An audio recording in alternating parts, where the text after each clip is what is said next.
guys, this is Caridad Official TV. Please subscribe. Ring bell all nyo ako para ma-notify kayo sa ating mga latest video dito sa YouTube. So, ang topic natin ngayon guys, since malapit na yung Mother's Day, ay about sa ating magulang, sa mamita. So, anong papang tawag dyan? Ina. So, ngayon guys, may napanood ako sa Reels, sa FB Reels. Yung magulang niya, humihingi ng time sa mga anak niya. Kasi yung mga anak niya, ano sila, may kaya na pamilya. May sasakyan yung mga anak. Hindi talaga sila mahihirapang pumunta doon sa magulang, sa mama niya. Hindi tulad ng sa atin na bus pa tayo papunta sa ating magulang kung tayo man ay nasa malayo. For example, nasa Davao ako, tapos yung mama ko nasa Agusan. So, kailangan pa akong pumunta doon. Tapos, 3 rides pa. 2 ride sa bus, ay bali 3 ride ng bus, baba-babaan. So, sabi ng nanay, gumagala naman daw sila kung saan-saan. Sabi dun sa mga anak, gumagala naman daw sila kung saan-saan. Bakit daw sa akin, wala silang time? Sabi ng nanay. Bakit daw sa nanay, wala silang time? May sasakyan naman daw sila. So, nung nanood ko, naano ako kasi, pag umuwi ako guys, 3 days or 5 days lang talaga yung time ko sa mama ko. Kasi, syempre, may mga anak din ako. Tapos, tinutulungan ko yung anak ko sa kanyang negosyo. Ito yung negosyo ng anak ko. Yung bar and grill. Bali, Bayan Eatery siya. Tapos, in-expand ng bar and grill. So, yun. Kasi tumulong ako sa anak ko. Tapos, kasi may sahod din ako sa anak ko. Para pang tustos dun sa bunso ko na nag-aaral din. So, dito ko na, na yung mama pala natin, hindi yan nagsasabi. Pero nasasaktan yan sila kasi kunti lang yung time ng mga nakakaiyak. Ng mga anak sa kanya. 'Di ba nung bata pa tayo, ayaw tayong pahalamukan. Yung ganun. So, sobrang naiyak ako talaga guys. So, bago ang lahat, intro muna tayo.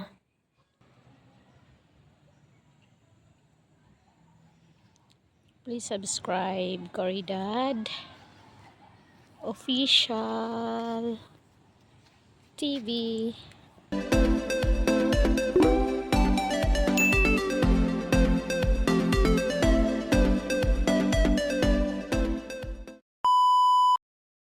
So yun guys, naiyak talaga ako sa kwento. Alam nyo ba? Kasi nga, yung mama nga, humingi ng time sa anak.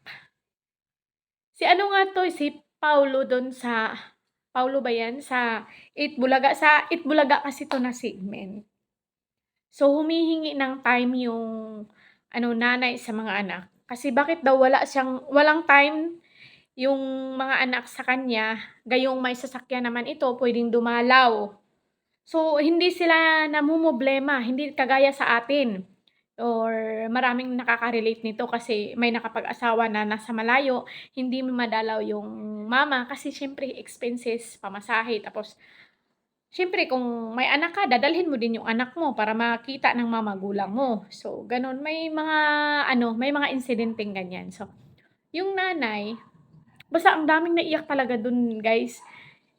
Sabi ng nanay, bakit hindi niyo ako madalaw? Nakikita ko kayo sa mga post na kung saan-saan gumagala. So, kailangan talaga guys, hindi yan sinasabi ng mga gulang natin, pero kailangan iparamdam natin sa kanila na importante sila. Kunwari, kahit hindi siya makadalaw, tawag-tawagan natin yung nanay natin kasi, syempre, yung nanay natin, patanda ng patanda yan.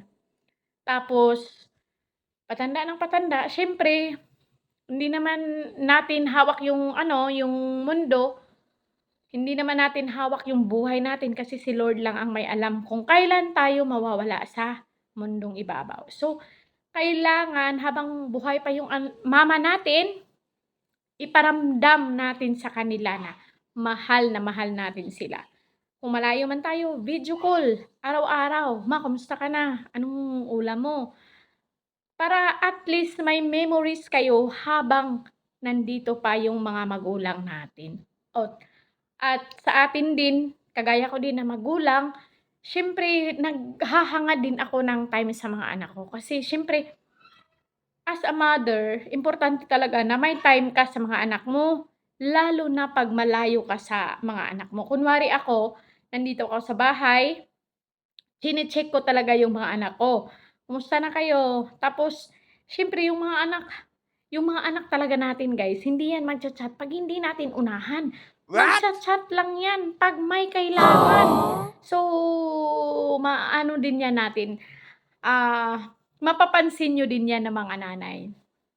Tapos, kasi gano'n din ako sa nanay ko, eh, yung noon, siyempre kailangan ko mag-message ako diyan kay mama. 'Pag feeling natin na, "Ay, okey lang naman yun si mama dun, wala namang problema." Yun yung pina-feel ng yung sa contestant ng Eat Bulaga, yun yung pina-feel ng na-feel ng nanay na yung feeling niya nagkatotoo. Kasi hindi sila mahirap, eh, may kaya silang pamilya. Siguro napagtanto ng anak, ay okey lang yun doon si mama, walang problema, may pera, may katulong. Yung gano'n, yun yung sa mindset ng nanay. Pero hindi alam ng anak na gusto lang talaga ng time ng magulang. Kagaya ng mga parents natin, hindi yan gusto ng hindi mahalaga sa kanila yung pera, gusto nila presensya. Kagaya ko, hindi mahalaga sa'kin na, bigyan ako ng pera ng anak ko, gusto ko may time ka sa akin, presensya mo ang kailangan ko, hindi pera. Kasi yung presensya, love and effort yan. So, sa mga anak natin na kulang din sila ng presensya sa atin, pagpasensyahan na natin kasi ganyan din tayo noon. Nung hindi pa tayo nagkapamilya, kulang din tayo ng presensya sa ating mga magulang. Kung balik-balikan natin, kunwari kayo nagtatrabaho sa malayo or nag-aaral kayo, siyempre may mga estudyante din, siyempre makipaghalubilo, may mga friends sila. Kahit hindi yan mag-text sa mama 2 araw, okey lang yan sa kanila. Pero yung mama, nagte-text talaga yan sa mga anak, kinukumusta. Pero yung mga anak, hindi nila inuunahan yung nanay nila na pangungumusta. Kaya importante pa rin may time tayo para sa ating mama para, habang nandito pa sila, maalala nila na importante ang mama natin. Ipa-feel natin ang love, support, presence sa ating mga magulang. At sa mga anak naman, ipa-feel niyo din sa mga magulang niyo yung presensya, love. Kasi hindi kayo magkakaganyan kung hindi dahil sa inyong mga magulang. So, tayong mga nanay talaga, nai-experience na natin yung mga inexperience din ng nanay natin. Yung mga anak natin, hindi pa nila yan ma-experience kasi wala pa silang pamilya. So, pag nagkapamilya na yan, mai-experience din niya nila. Malalaman din niya, ay, tama pala yung sinabi ni mama. Yung parang ganon, tama pala yung kailangan talaga may presence tayo sa ating mga magulang. At yung mga anak, mag-una mag-text sa magulang kasi syempre, yung mga magulang, kagaya ko, magulang ako, gusto ko i-update ako ng mga anak ko. Oh, "Ma, ganito, ganyan." Tapos ako din, ina-update ko din yung mga anak ko kasi para din kahit sa malayo tayo, mayroon tayong communication sa ating mga anak. Dapat gano'n din tayo sa ating mga magulang 'pag tumanda na, "Ma, kumusta?" Communicate din natin sila kahit may pamilya na tayo. Huwag nating kalimutan ang mga magulang natin kasi wala wala tayo kung hindi nila tayo niluwal. So, 'di bale, wala ang lahat, 'wag lang ang mama. So, yun lang guys. Sana nagustuhan nyo ang ating topic for today kasi malapit na yung Mother's Day. At mega loud shout out to my friend Palangganan Japan, Juilin GBE, Tinay TV, Pigadong Sosyal, Hayati Lin, Vlog, Sasay 21, Alventure, Jade's Diary, Sam Official TV, Arnel Official TV, Aid for Music, Daddy West, Kuya Nanding, Sandy TV PH, Kunay Gaya Vlogs, Beat Vlogs, Beat Lanao Vlogs, and Bert Pipito. My friend, thank you so much. EEG Mix Vlog, thank you so much sa pagpapanood mo palagi sa aking mga video. At Desden, thank you so much sis. Line Mendoza from Barcelona, thank you so much. Thank you sa pag-play mo sa akin. Hanggang dito na lang. At huwag niyo kalimutan guys, Daddy West TV. Subscribe nyo para marami kayong malalaman sa kanyang mga tutorial. And hanggang sa muli, God bless us all.